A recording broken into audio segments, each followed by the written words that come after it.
Previously on Atlantis, we realized we were so screwed. Now back to the story. The destruction of one Hive ship has given the Wraith something to think about, but only slowed them down, not stopped them, and they have no more tricks up their sleeves. So the moment Rodney returns, Weir says that unless they can come up with an awesome plan, it's time to set the self-destruct, release the virus, and leave. Just a matter of re-entering the command codes, I guess. Is that the code for everything you do around here? I'm just wondering, because, I mean, you know how difficult it is to remember a different password for every website and email account you have, and you probably visit catsdressedasotheranimals.org a lot more than you have to set up the code to blow up a nuclear weapon. And you don't exactly want Firefox to remember that password for you just in case. You know, that could be a real problem. Anyway, good news, everyone! Just as they're dialing to leave, there's an incoming call. It's Stargate Command, no less. They received the broadcast that McKay had sent, acquired a ZPM since then to gate to Earth, and plan to defend Atlantis for them. Well, they would like to have a little bit of help in that regard. But they're doing everything they can. They're sending in all kinds of equipment, and they're deploying their most effective combat asshole, Colonel Everett. He'll lead their defense. They've sent all this because they need a mount of defense for the next 4 days. Then the newly completed data list will use the ZPM that they've just used to gate here to work like a sort of a nitro boost in space in order to fly all the way here that quickly. And then they'll give the ZPM to the people on Atlantis to get the shields up and ensure the city is protected. Boom, day saved. That's all assuming that we shut down the self-destruct. I mean, I really hope that's the same password too, or that would be kind of awkward. Speaking of which, Everett has signed orders saying to take command of this situation, and he immediately shuts Dr. Weir out of the loop. Ooh, doesn't take kindly to that, and Shepard backs her up. But you know who else is pissed off? I should be in that meeting. I am the foremost expert on the defense capabilities of this city. You know how it is. When military steps in, scientists take a backseat. Until they need us. I don't disagree. It is hard not to hear the edge of nerd rage in their tones, though. You hear the new Star Wars film is wiping away the old expanded universe? What? No Mara Jade? They can't tell me I've masturbated to someone that doesn't exist. That cheapens the whole experience. Inside, Everett's laying out the plan. They have 6 virtually invisible nuclear mines enhanced with Nakwa to kick the shit out of the Wraith. The pilots that they've brought are going to be given the gene therapy to pilot jumpers in combat, and they have a new type of generator that has 7 times the power of the last one, enough to power the chair. Remember the one from Rising? There's another one here in Atlantis, so that's going to be Shepard's job. But time is running short, so we'll need a montage if we're going to get everything done in time. But even a montage isn't going to allow Shepard to have the time to do all that other stuff and still test the chair out with the new generator, which leaves our first runner-up, Carson, who was the one who had such an eventful time in the last chair. Now, listen to me very carefully, do exactly what I tell you to do, and hopefully no one will get hurt. Rodney, there must be someone else. Concentrate on powering up the chair. Nothing else, nothing more, nothing but. Don't start thinking about... Don't tell me what not to start thinking about, or I'll start thinking about it. He's got a point. We don't want to have another giant marshmallow in a sailor suit walking around the place. The bad news, though, is that while the chair works, there's only a few dozen drones left. Certainly not enough to destroy 2 Hive ships. And more good news, whether or not the destruction of the Hive ship made them cautious or was just part of their plan the whole time, the Wraith harvest asteroids and throw them towards the planet, setting off all of the mines. Yep, all of them. Plus, the radiation from the blasts blind their sensors. So, our first act of defense under Colonel Everett has been to punch ourselves in the dick. Nice. So Everett decides to check the records of the war against the Wraith, and Shepard lays it out using the fancy holographic interface. Over the course of a century, the Wraith overran the galaxy, and with their bottomless numbers, well, even the Ancients, who won nearly every battle with them, couldn't win the war. Not with an enemy that was relentless in its goals and capable of constantly replenishing their numbers. And the problem is, nothing has changed, even if the Atlantis expedition holds out until the ZPM arrives and the shield is raised. It won't help them any more than it helped the Ancients. The Wraith will just keep coming. And with the technology gap working the other direction now, well, things are only going to get uglier. So Everett figures now is the time to deal with his frustrations by smacking Shepard down over the death of Colonel T-1000 back in Rising. Because the two of them were friends and Shepard killed him. That puts a strain on any relationship.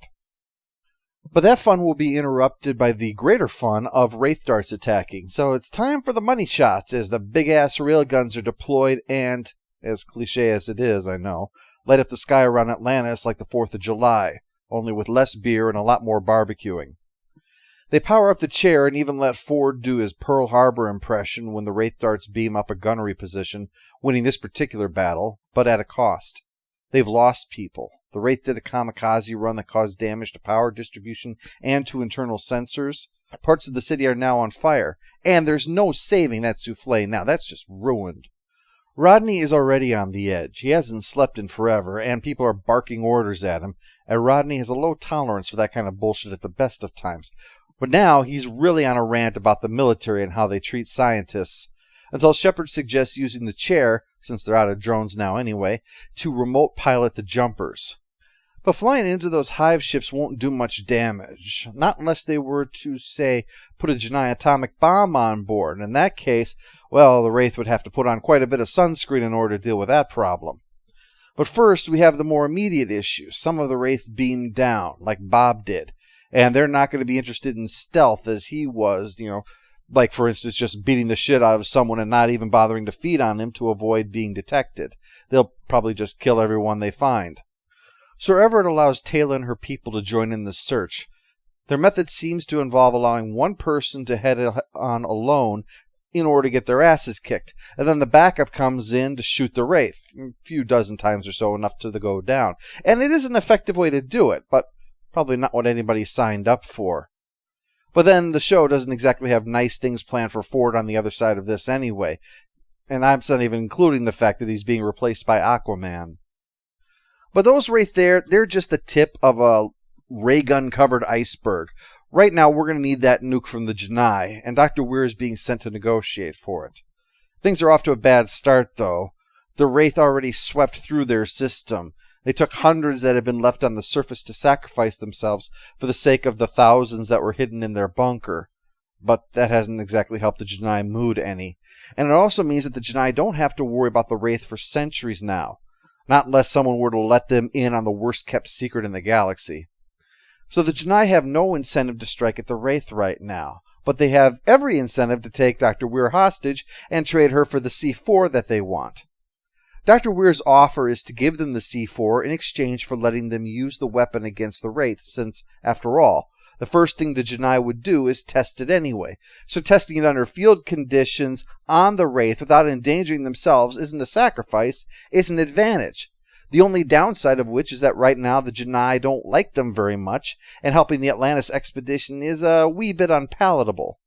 But still, killing a Wraith hive ship, or even two, that's just too hard to resist. So they finally consent to the exchange, 2 bombs. But of course, we only build them in the hopes that we'll get to use them. Boom, baby, boom! Meanwhile, Rodney has finished putting Carson in the chair yet again to try to hook it up to the jumper, and thanks to some help from Zelenka, they managed to pull that off, despite the fact that Rodney hasn't slept in days now. Maybe he can catch a quick nap. This is Weir. I've got the prototypes. Prototype. Right. Or, even better, he can fiddle around inside an atomic warhead.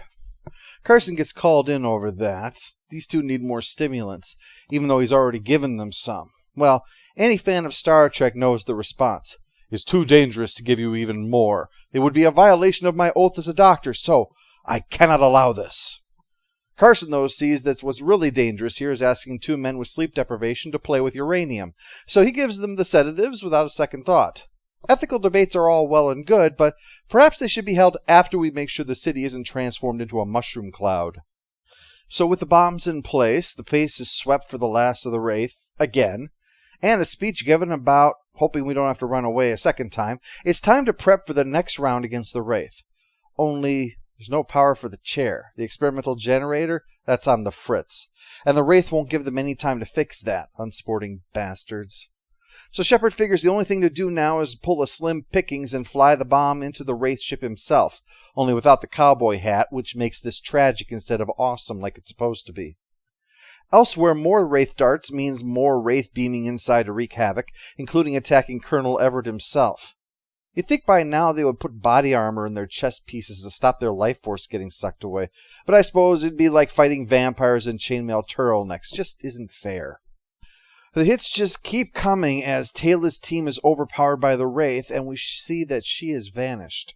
And Ford's unit, well, they come face to face with a Wraith boarding party that beams right onto the platform where they're at. No place to go. And with the Wraith beaming in everywhere else now, well, Dr. Weir has no choice but to put them right back where they were at the start of the episode, with an armed self-destruct counting down.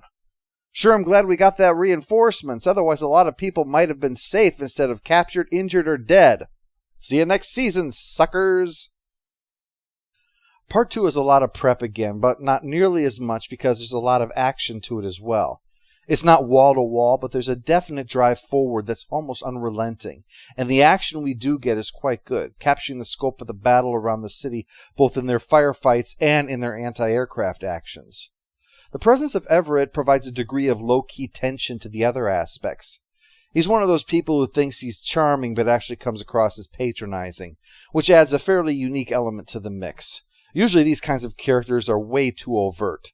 As I said back in Letters from Pegasus, there's a tendency to exaggerate the negative traits of the characters and turning them into full-fledged villains even. But while Everett may rub you the wrong way, he's not obstinate. He seems to believe that he is the one to lead them to victory, and anyone who disagrees with him, well, they're a child who must be given a lollipop and sent on their way. This part is obviously the season-ending cliffhanger, and it certainly does an effective job of raising our hopes and then dashing them over the hour. Kind of interesting, though, that Shepard, whom O'Neill convinced to go on this mission, finishes out this episode by preparing to do a suicide run with a nuclear weapon. Something that O'Neill himself was prepared to do way back when this whole Stargate mess started. Anyway, you won't have to wait months. On Friday, it's the conclusion of The Siege.